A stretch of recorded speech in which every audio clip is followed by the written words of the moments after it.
Hello, my lovely viewers. Welcome to Promulgate Media Startup 360. Today is another beautiful Tuesday, and we are bringing you, as you know, productive, educative, and informative. Once again, welcome again on Startup 360, Promulgate Media. Thank you. Thank you for having me. It's nice to come with my other hat on today. So it's nice, and thank you viewers for trying to bear with me and listening to me. We appreciate your support. Anytime we call you, we are always happy to come over for us to educate our public, viewers, and our community. Well, that's what Africa is all about. Yes. We stand for and should be with for each other. That's what Pan-Africanism is about. That's perfect. Perfect. Well, Dr. Dalvi, Selma, I love mentioning both, but I'll go for Dr. Selma. Dr. Selma, what is Afrolongevity and who is the brain behind it? Okay, Afrolongevity is a subsidiary of TAFFD, okay, and it's a project that's very close to my heart. I'm the head of shared services for Afrolongevity, and it's a not-for-profit organization. Okay. Based in South Africa, okay, and it's about solving and preserving Africa's biodiversity and age-related diseases, because you know aging is now described as a disease. Yes, we don't want to grow. We want to stay young forever. So we have to, yes, but we have in Africa stayed young forever. But what do we do for healthy lifespan? To achieve a healthy lifespan in Africa, which has been ignored for over 5 decades. So it's all about achieving a healthy lifespan and a healthier way to live. But under that, we have got many different programs which helps people across Africa, from students who can go and learn, to elders. And then we have small little projects along the way to help heal and train people. Okay. So, Dr. Selma, you mentioned about healthy living.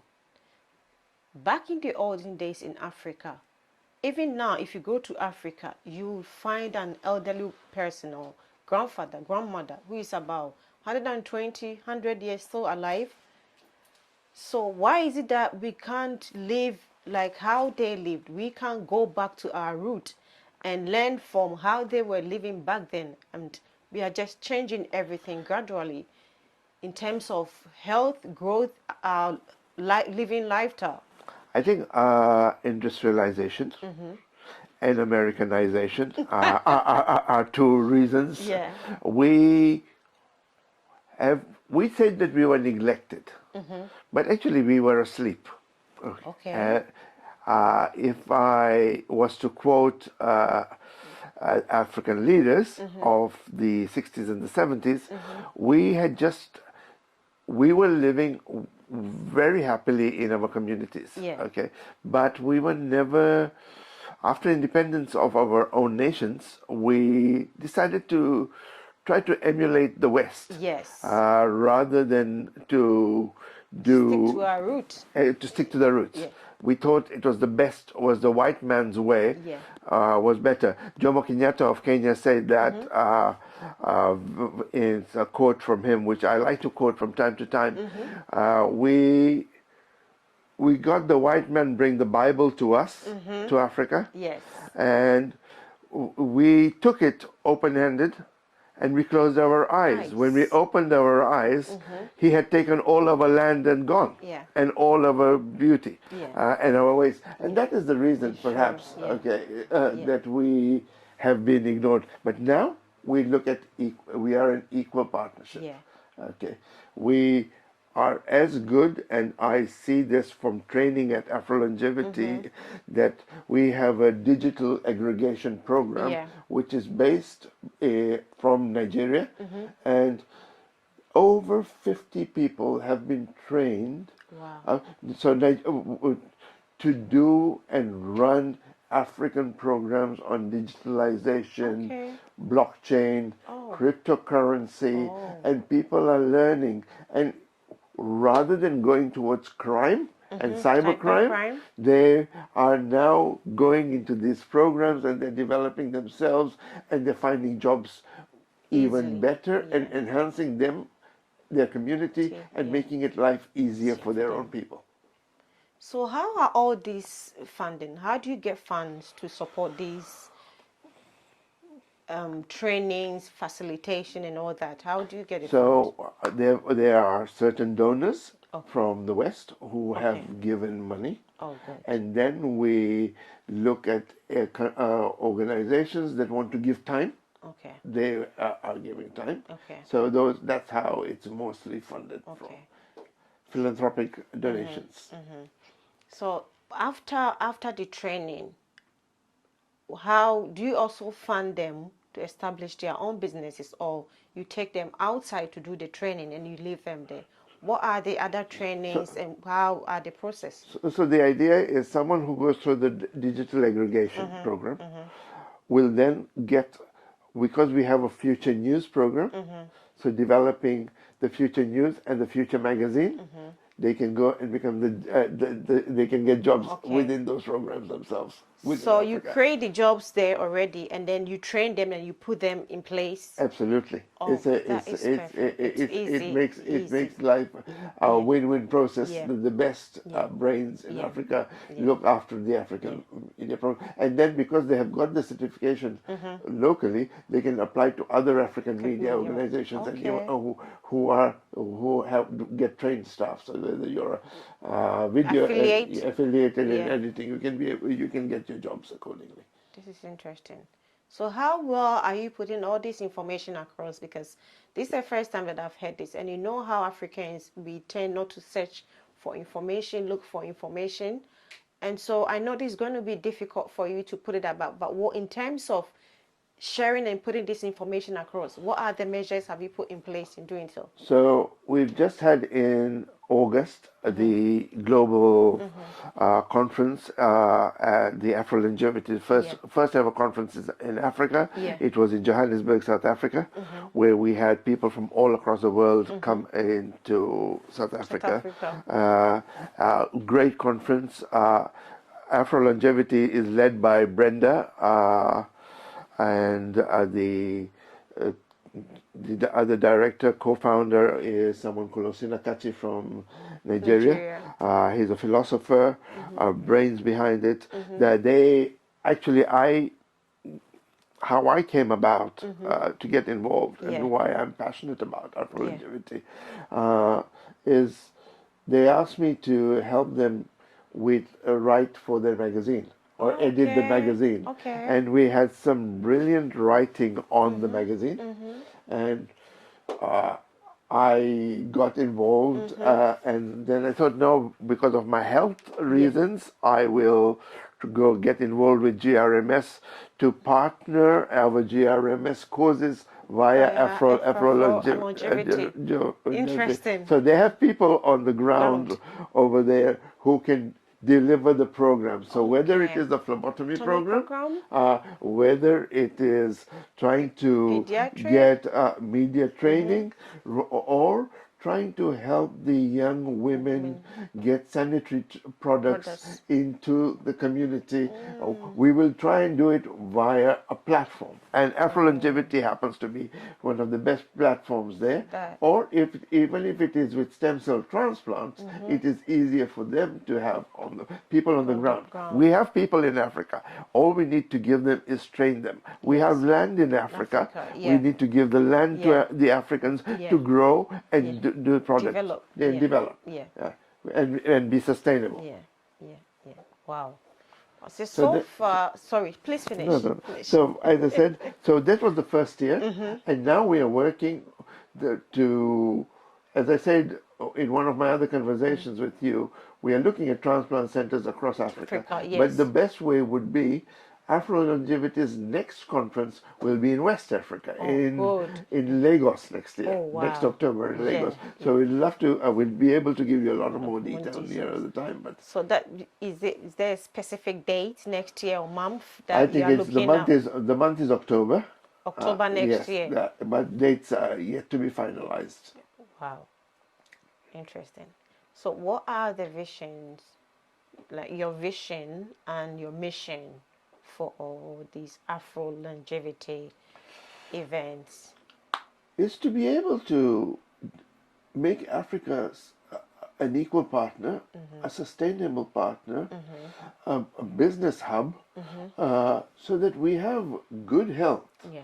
We know what lifespan is. Okay, we don't want people to go through poverty because they don't need to go through poverty. Yeah. Okay, poverty is created by mindset. Yeah.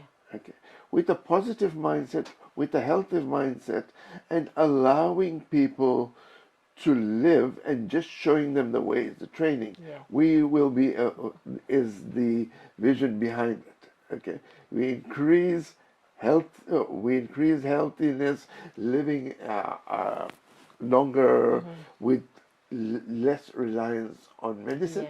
Yeah. Yeah. Viewers, you are watching Startup 360 on Promulgate Media with Dr. Salman Davi. He is also the CEO and co-founder of Afrolongevity Africa.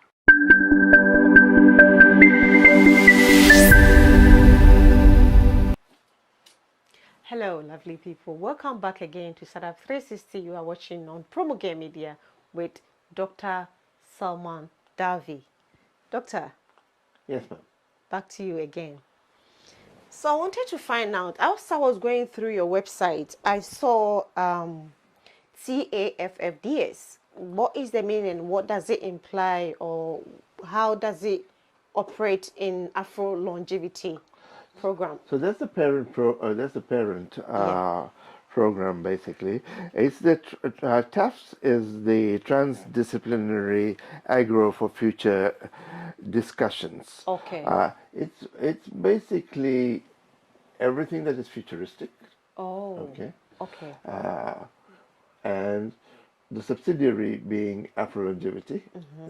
TAFFD programs are wide as well, and they are related most of the time to do with humanity, aging, and aging-related diseases, and trying to support that. Afrolongevity is the subsidiary, and that's where I come in as head of shared services. Brenda is the CEO. Osinakachi is the co-founder and the chairman. And then we have a wide board of people there as well who are doing operating on the ground. They are the right people. I'm only here in the. No, you are contributing a lot. That's why they have you. They love having you on the team. So well, I like it's anything to develop Africa and what they want and African people. Good. So, Dr. Soma, in Afro longevity, do you have a long-term plan for, let's say, within the next 5 to 10 years? What would you want to achieve in Africa in terms of entrepreneurship, health-wise, and also the support you've put in place as a whole? What are your achievement plan? I think Brenda would be the best paid person to answer that. I will, and Osinakachi will be. They are the two people who would be. But I will get. No doubt you will speak to them. But we want to make sure that age-related diseases are taken care of. Okay. Wherever there is a problem in terms of there is so much biomedical science development. Okay. We should be able to look at sustainable programs to teach our own people, to treat our own people. Yes. Africa for Africans is a beauty. Yes. But how you do it, we don't want to fight, but we want to be able to develop within ourselves as a community. Yes. Okay, with whether it's in education, whether it's in training, whether it's in agriculture. Because if we are sustainable and self-sufficient, we can stand as equal partners. Don't need anyone. We can stand as equal partners. So with the donors for Afrolongevity, do they own any shares? Are there any benefits? Do they benefit in any way? Again, as I said, those Splendor, Brenda. the donors. Well, obviously, the donors will be able to uh, help. Okay, but they can transfer the skills. Okay. So So transferable skills. if they Yeah. have transfer, if Yeah. they can help transfer and the skills Yeah. locally, Yeah. then that's part of the donation program. So in case if GRMS is which is Yeah. my main thing, if we are looking at all our work with biotechnology or all our work with stem cell transplants. Yeah. On the field, if we train people in Africa Yes. to deliver their own project, but they are the masters. Okay. They are the But I've noticed that now, like everything, all the focus is in Africa, whereas before it wasn't like that. Why the sudden change? Because Africa has woken up. The time has come now. We Okay, have to go home now because I'm dying to go home. people are worried. People are worried Yeah. with BRICS. BRICS Yes. woke people up. Of course. Okay, Yeah. It was a woke and up. we, after many years, have had some very good leaders coming about and Yeah, young blood coming of about. course. Whether You're it's in right. East Africa, with Samia Sahulu in Yeah, Tanzania, in Tanzania, Rwanda. with Rwanda, Yeah. Paul Kagame, Yeah. with even many other leaders. Yeah. Okay, Yeah. with the new Kenyan the thing, and your new generation of Ghanaian Ghanaian, leaders coming yes. over. Yes. So with new blood comes new enthusiasm, and with infrastructure, Yeah. with internet, people are trying to do a lot. They are exploring. And they're exploring, Yeah. but they're learning and they want to learn. Yeah. Okay, Yeah. so that's why Yeah. it is possible. It is easy for us to increase our lifespan Yes. or live a healthier way, or actually to treat the world about longevity. Longevity, Because the first person who was found, we went in South Africa where we had our conference, was at the cradle of humankind. Okay, Wow. that's where the bones and the remains of Everything, the ancient man is. Man was But found, then go down the Rift Valley into Tanzania, into Oldupai Gorge. That's where the first skull was found by Dr. Leakey. Okay. So longevity and Africa as a continent has been known for this. Yeah.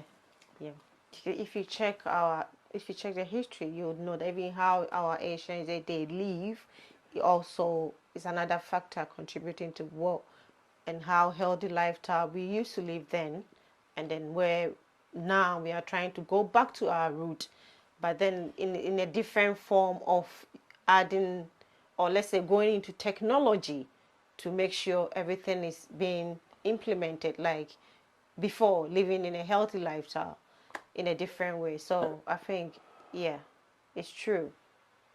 Anyways, so I think we dive a bit into JRMS. I think that's the beauty about it. When I met Brenda and Osanakachi and all their team over there, as I said, I was only interested in editing a magazine and seeing how I can help Africa. So it was something different. I was seeing how I could help Africa, and before you knew it, before I knew it, their vision, Brenda, I take her like a sister now, and Osinakachi as a brother. As a nephew, because he's a very young man, okay. I see. And a philosopher. He has got the ideas, and they have got the ideas that they can develop. And I've seen even more younger people at the age of 19 and 20 who are delivering the programs. They are training people on digital marketing, on how to look at social media, how to run social media, how to market, the little courses, which is taking people who are not of who would otherwise be engaged in other things, and bringing them up and certifying them and getting them and uplifting people. Okay, people are even coming. The beauty about this whole thing is that people are coming from India to join courses in Africa. Really? Okay, and they want to learn. They want to learn from the Afrolongevity program, which is so really nice. Yes, yes, yes. It is. And India is supposed to be a power on its own. So that's why I'm surprised. Yeah, I've got students, and some of the Indian universities now have opened branches in Zanzibar and things like that, so they can do certification of university level education in those countries through Afrolongevity. Afrolongevity. So a lot is happening. So a lot is happening at the back, and yes. Afrolongevity, I would like to, in short, the next step would be to maybe arrange a meeting with you and Sinakachi, and he will be able to share a lot more in depth. Yes, yes, because I'll be happy to educate people about Afrolongevity on my platform, and also the stem cell, the pioneering of unlocking a healthy lifestyle now. I would love to always make sure let people know what it is about and how they can access it, because our problem in Africa is sharing information, sourcing for information, searching for information. I think this is the time has come for us to share information. Let us know what is going on anywhere you are, whatever you are doing. In that way, we can support each other by linking ourselves, and we wouldn't need anyone. We can do it for ourselves. You are watching Startup 360 on Promulgate Media. Thank you so much for watching us. Don't forget to like, subscribe, and share.